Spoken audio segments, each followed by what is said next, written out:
अस्सलाम वालेकुम, hi everyone, welcome to the Real health.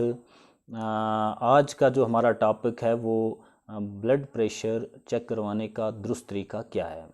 देखिए, जब भी कहीं आप अपना ब्लड प्रेशर चेक करवाने के लिए किसी भी नज़दीकी हेल्थ सेंटर, नर्सिंग होम या किसी प्राइवेट क्लिनिक में जाते हो तो आपने दो तीन बातों का ज़रूर ध्यान रखना है। एक तो अगर आप कहीं से दूर से सफ़र करके आ रहे हैं, चाहे आप गाड़ी से सफ़र करके आए हो या पैदल आप वॉक करके आए हो या कोई और एक्टिविटी करके आए हो, तो आप स्ट्रेस में हो तो आपने कम से कम आधे घंटे रिलैक्स होना है। तो रिलैक्स होने के बाद ही आप अपना बीपी चेक करवाएं ताकि सही रीडिंग जो है वो आ सके और आपको भी पता चले कि आपका ब्लड प्रेशर कितना आ रहा है, उसकी रीडिंग क्या है।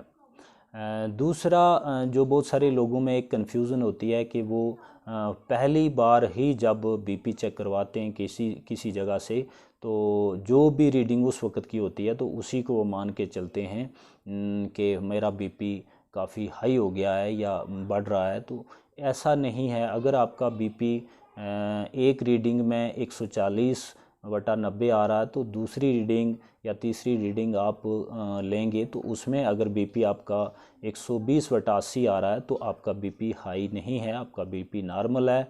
तो ये चीज़ें, ये डाउट क्लियर करने के लिए आपको अपना ब्लड प्रेशर जो जब चेक करवाओगे कम से कम 10 दिन या 15 दिन में 4-5 रीडिंग आपने लेनी है। तो 5 रीडिंग आपकी अगर उनमें या तो कंटिन्यूसली अगर आपकी रीडिंग जो है वो 140/90 से ऊपर आ रही है तो आपका हाई ब्लड प्रेशर के आप मरीज़ हैं, तो आपने अपने डॉक्टर से कंसल्ट करना है। तो आपने हाई ब्लड प्रेशर की दवा जो है वो लेनी है।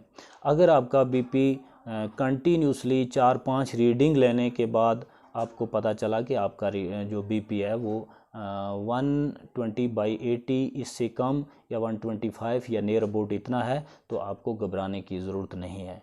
यानी आपने अपने बीपी का जो एक लेवल है, उसकी रीडिंग है, वो एक बार पहली बार ही लेने से के बाद ये डिसाइड नहीं करना कि मुझे हाइपरटेंशन की बीमारी है, यानी हाई ब्लड प्रेशर की बीमारी है।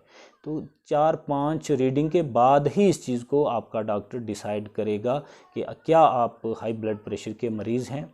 तो अगर आप कहीं पे खुदा ना करे हाई ब्लड प्रेशर के मरीज़ हैं तो भी आपने 3-4 बातों का ध्यान रखना है। एक तो आपने जो आपका डेली खाने पीने की जो भी चीज़ें हैं, जो चीज़ें आप ले रहे हैं, तो उनमें आपने नमक की मात्रा को कम करना है, नमक की क्वांटिटी को अपनी खुराक से घटाना है।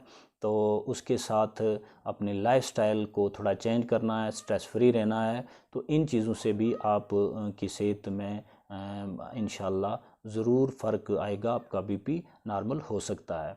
तो अगर फिर भी आपका बीपी तेज़ है तो आप दवाई के साथ साथ जो परहेज़ है उसको भी रखें। यानी आप तली हुई चीज़ें, घी वाली परोंठे और ऐसी चीज़ें जो आपके बीपी के लिए ठीक नहीं हैं, उन चीज़ों से आप परहेज़ भी करें और साथ में दवाई लें ताकि जल्द से जल्द आपका बीपी नॉर्मलाइज हो सके, आप एक हेल्दी जीवन जी सकें।